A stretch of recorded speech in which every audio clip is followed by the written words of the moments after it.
नमस्कार साथियों, आप सभी का स्वागत है एक बार फिर से साध्य पीएससी एकेडमी में। और बिल्कुल आज हम कुछ टॉपिक पर बात करने वाले हैं और वो टॉपिक आपको दिख रहा है जमानत राशि। सबसे पहला प्रश्न, क्या सर जमानत राशि में कुछ चेंजेस हुआ है? तो आप सभी को मैं बता दूं, आखिर ये जमानत राशि होता क्या है। सबसे पहले तो बच्चों के मन में यही प्रश्न होगा कि सर जमानत राशि होता क्या है। तो उन सारे बच्चों को मैं बता देना चाहूँगा कि पंचायतों में चुनाव लड़ने के लिए जो पैसा जमा किया जाता है, कहाँ पर आपके पंचायतों में चुनाव लड़ने के लिए जो पैसा जमा किया जाता है उसे ही हम कहते हैं जमानत राशि। पेपर का सबसे पहला प्रश्न, कूट में जब प्रश्न देगा तो ये बोल के आपको फंसाएगा। तो याद रखना है, पंचायत चुनाव में जमानत राशि का मतलब क्या होता है। चुनाव लड़ने के लिए जो पैसा जमा किया जाता है उसे ही हम क्या कहते हैं, जमानत राशि। अब किसके किसके लिए और क्या क्या कितना कितना जमानत राशि होगा, इसके पहले मैं दो चीज़ आपको क्लियर करना चाहता हूँ। बहुत सारे बच्चों को ये चीज़ क्लियर नहीं होता, ठीक है। आरक्षण की यदि मैं बात करूं तो आरक्षण के आधार पर एक होता है आपका अनारक्षित। अनारक्षित कहने का मतलब आपका क्या हो गया, जनरल कैटेगरी वाले। और आरक्षित, आरक्षित मतलब जिनको छूट दिया गया है, ठीक है। तो बच्चों के मन में पहला प्रश्न तो यही रहता है कि सर किसको आरक्षित कहते हैं और किसको अनारक्षित।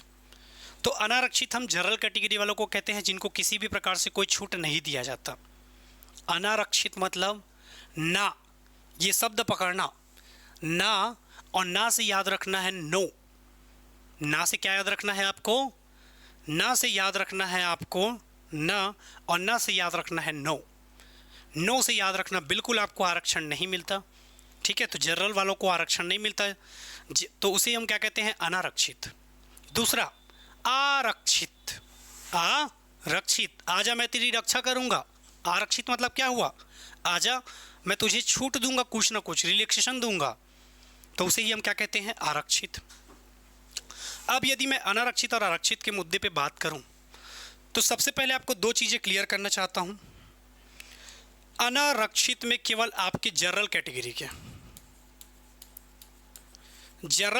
के पुरुष यानी कि फीमेल, ऐसा नहीं, पुरुष मतलब आपका मेल हो गया।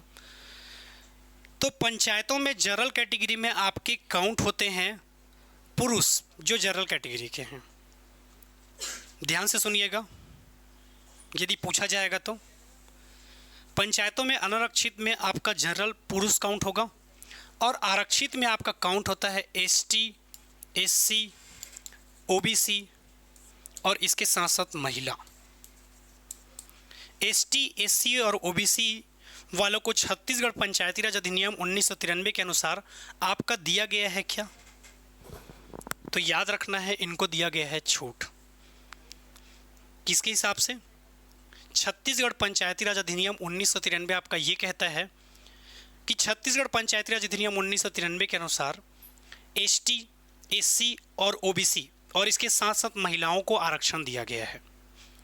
अब आपके मन में डाउट ये भी आता है कि सर अगर जनरल कैटेगरी की महिला है, जनरल कैटेगरी की यदि महिला है तो इस महिला को हम किस में काउंट करेंगे, तो इसको भी दिया जाएगा आरक्षण।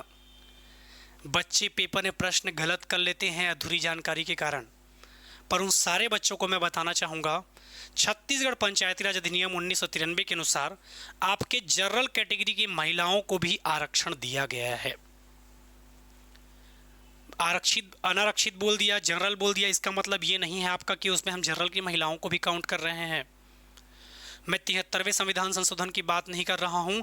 छत्तीसगढ़ पंचायती राज अधिनियम 1993 के अनुसार आपके एसटी, एससी, ओबीसी, इसके साथ साथ महिला, और महिला में स्पेशली याद रखना है आपको जनरल कैटेगरी की महिला को भी आरक्षण दिया गया है। बच्चे जब पेपर में प्रश्न सॉल्व करते हैं तो अधूरी जानकारी के कारण ये प्रश्न गलत कर लेते हैं, पर उन सारे बच्चों को मैं बताना चाहूँगा एक पॉइंट जो हमने देखा और जिसे हम क्या कहते हैं, आपका जमानत राशि। क्या कहते हैं आपका, जमानत राशि। तो ये जमानत राशि का मतलब क्या होता है ये भी मैंने आपको बताया था। ठीक है। चुनाव लड़ने के लिए जो पैसा जमा किया जाता है, चुनाव लड़ने के लिए, चुनाव लड़ने के लिए जो पैसा जमा किया जाता है,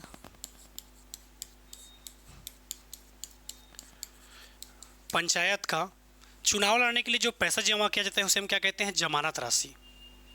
इसके साथ ही साथ आपको याद रखना है, अनारक्षित में आपका जनरल कैटेगरी केवल पुरुष यानी कि आपका मेल, आरक्षित में आपके एसटी, एससी और ओबीसी के साथ साथ महिला, और महिलाओं में विशेषकर याद रखना है आपके जनरल कैटेगरी की महिला भी आरक्षित में शामिल होंगी। सबसे पहला प्रश्न। अब हम देखते हैं कि क्या चेंजेस हुआ है आपके आरक्षण वाले मुद्दों पे, सॉरी आरक्षण वाले बोलता हूँ, जमानत राशि में। ठीक है, तो जमानत राशि की यदि मैं बात करूं, किसकी? जमानत राशि की यदि मैं बात करूं, एक तरफ हो गया आपका पंच, दूसरा हो गया आपका सरपंच,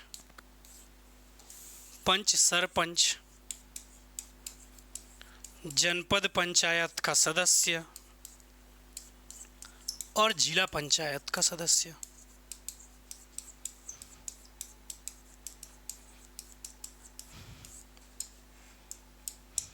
इस तरफ यदि जनरल कैटेगरी वाले हो तो, इस तरफ एसटी, ओबीसी, एससी और महिला हो तब की बात कर रहा है। दो कंडीशन के हिसाब से हमें जमानत राशि देखना है।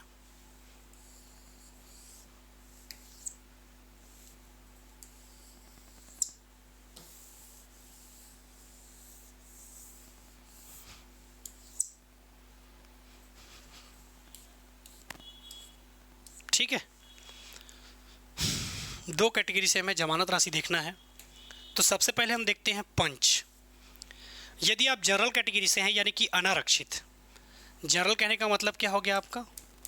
अना, नो, अना न से नो, और आरक्षित में आपका ये हो गया अनारक्षित और आरक्षित, अनारक्षित और आरक्षित। तो अनारक्षित कहने का मतलब क्या है? जिनको किसी भी प्रकार से छूट नहीं मिलता। यदि आप जनरल कैटेगरी से हैं और आपको पंच का चुनाव लड़ना है तो आपको देना होगा 50 रुपये। कितना रुपये देना होगा? 50 रुपये। कितना रुपये? 50 रुपये। 50 का डबल कितना होता है? 100। तो क्या केवल 100 रुपये देकर आप चुनाव लड़ लोगे? नहीं, तो इसमें एक जीरो एक्स्ट्रा बढ़ा देना। यदि आप जनरल कैटेगरी से हो और पंच बनना चाहते हो तो 50 रुपये। यदि आप जनरल कैटेगरी से हो और यदि आप चुनाव लड़ना चाहते हो तो आपको 1000 रुपये। यदि आप जनपद सदस्य का चुनाव लड़ना चाहते हो तो 1000 का डबल कितना हो जाता है? 2000। और यदि आप जिला पंचायत सदस्य का चुनाव लड़ते हो तो आपका हो जाएगा 3000 रुपये। पंच के लिए 50 रुपये, सरपंच के लिए 1000 रुपये, जनपद पंचायत सदस्य के लिए 2000 रुपये और जिला पंचायत सदस्य के लिए 3000 लिख दिया यार। 2000 का डबल कितना होता है जी आपका? 4000।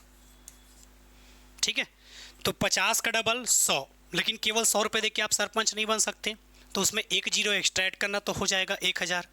1000 का डबल 2000, 2000 का डबल आपका 4000। तो यदि आपको जनरल कैटेगरी से पंच का चुनाव लड़ना है तो 50 रुपये। यदि आपको जनरल कैटेगरी से सरपंच का चुनाव लड़ना है तो 1000 रुपये। यदि आपको जनरल कैटेगरी से जनपद सदस्य का चुनाव लड़ना है तो 2000 रुपये। और जिला पंचायत सदस्य का यदि जनरल कैटेगरी से लेना चाहते हो तो 4000 रुपये। याद रखना है जनरल, अनारक्षित, पंच का 50, 50 का डबल 100, 100 रुपये थोड़ा कम हो जाता है तो एक जीरो एक्स्ट्रा ऐड कर देना तो 1000। जनपद के लिए क्या हो जाएगा आपका 2000, और जिला के लिए क्या हो जाएगा आपका 4000।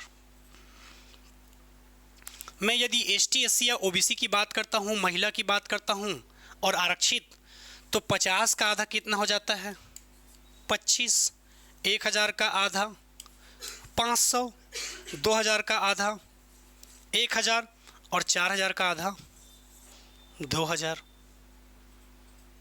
पेपर में यदि प्रश्न पूछा जाएगा तो याद रखना है ST SC OBC महिला और साथ ही साथ जनरल कैटेगरी की महिला जिसे हम आरक्षित वर्ग में रखते हैं, उनके लिए जमानत राशि बिल्कुल आधा हो जाता है। तो आधा कहने का मतलब कितना हो गया आपका, इसका जस्ट आधा। पंच के लिए 50 तो इधर 25, सरपंच के लिए इधर 1000 तो इधर 500, जनपद के लिए यदि 2000 है तो इधर आपका 1000, जिला पंचायत के लिए यदि 4000 है तो इधर कितना हो जाएगा 2000 रुपये। तो सबसे पहले आज का क्लास जो हमने स्टार्ट किया था वो था हमारा मुद्दा जमानत राशि।